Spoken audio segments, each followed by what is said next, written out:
This is the finished product of my calcium phosphate.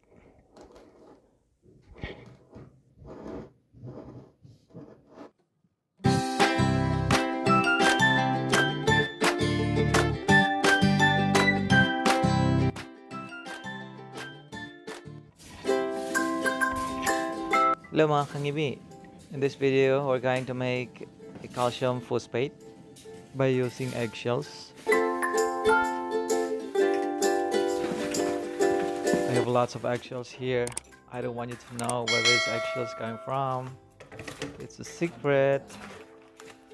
Secret na malupit.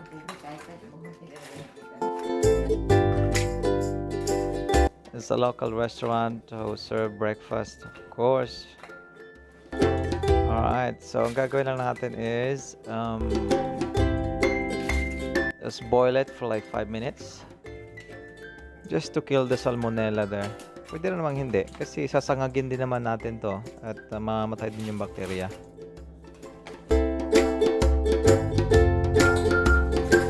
Diyan, i-drain lang natin kasi patutuyuin natin siya.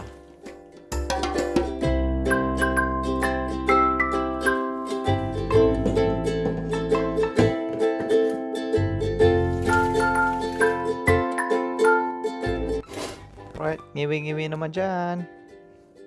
Okay. So, yan, na-drain na natin. Okay, yan. I-dry natin siya. Pwede namang hindi nadurugin, pero yan, dinudurog ko na siya para mas mabilis ko na siya ilagay dun sa blender. Medyo maliit kasi yung aking blender. So, i-dry natin. If you have a dryer or mainit sa lugar nyo, mas maganda pag sa roof natin nilalagay, no? Kung during summer, mas mabilis siyang tuyo, or you put in the oven, inside the oven, it's fine also. Okay, let's start roasting. So mga ganyan ka brown, that's okay na, pwede na yan. Pero yung akin, tinuloy-tuloy ko lang para mas talagang mag-brown siya.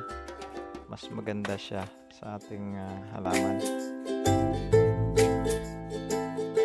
Kasi pag sobrang amoy mabaho, nakaka-disturbo sa kapitbahay.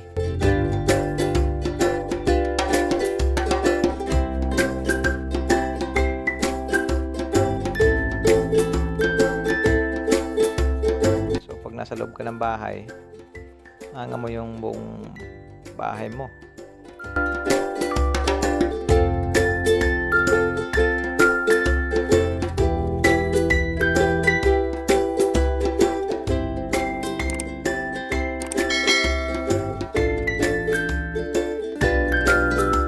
Roast it nicely.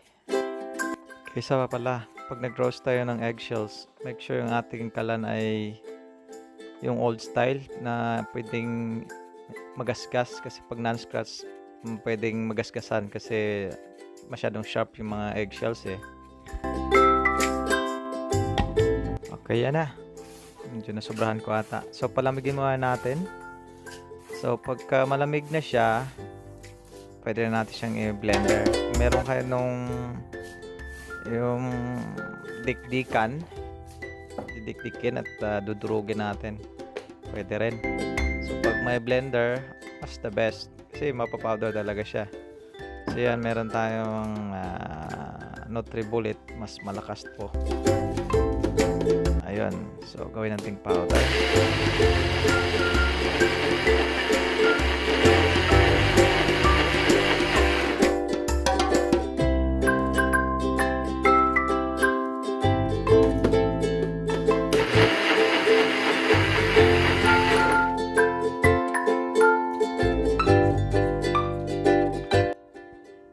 Yan o, parang kape. Pwede na lagyan ng asukal at kape na. Siyempre, lagyan natin sa isang lagayan. Pwede natin store. Ubusin lang natin. So, ginagawa ko dyan, fine-ferment ko. So, yung iba, direkta ko siyang nilalagay sa puno ng mga halaman. So,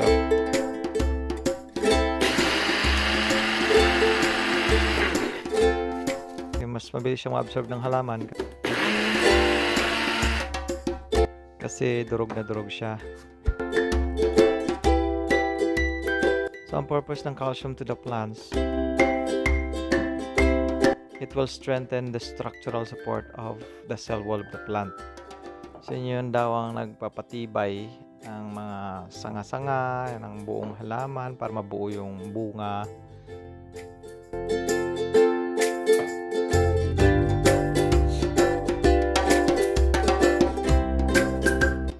Ferment tayo, 1:5 or 1:10 yung ibang ginagawa with vinegar, kahit anong klaseng vinegar. So 1 part of our eggshells and then 5 parts of the vinegar. And kailangan ko lang ng protection kasi iaapaw to. Malit kasi yung lagayan ko eh. Wala ko ibang mahanap, so ito, make sure natin na hindi aapaw. Pag may mas malaki kayong lagayan, mas maganda kasi hindi siya aapaw. Nag-react yung vinegar sa eggshells, so magbabubble siya.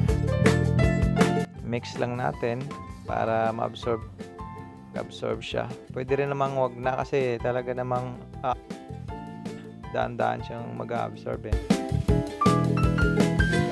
Magbubula talaga. Pag malaki yung lagayan mo, hindi masasayang yung iba, o tingnan mo.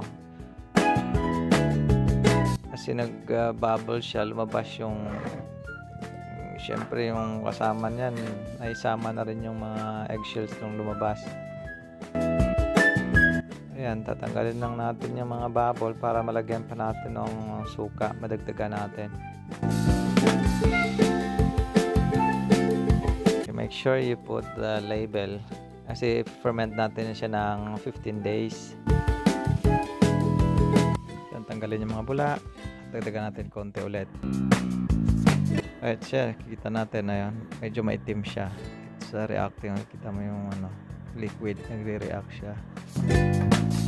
So yan, takpan at ilagay sa isang madilim at medyo malamig na area. The label is on. Okay, let's see in 2 weeks.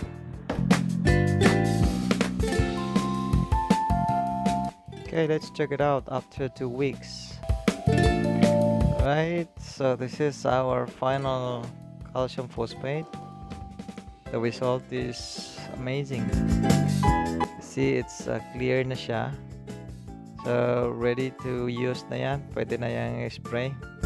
So, what I do is I just take 2 tablespoons and put it in 1 liter of water.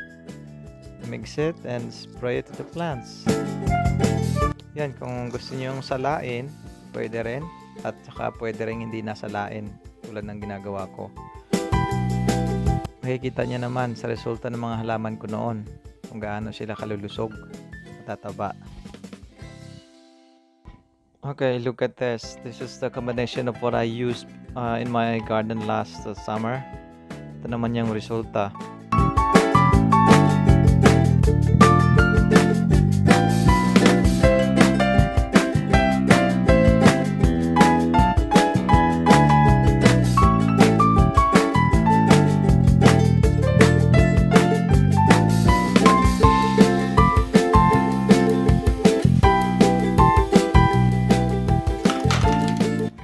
That's it. Store it in the room temperature for like maximum maybe of 6 months. Mine was about 4 months kung ginamit yun. Okay, that's it for today. Don't forget to like and subscribe. Thanks for watching. See you next time. Bye.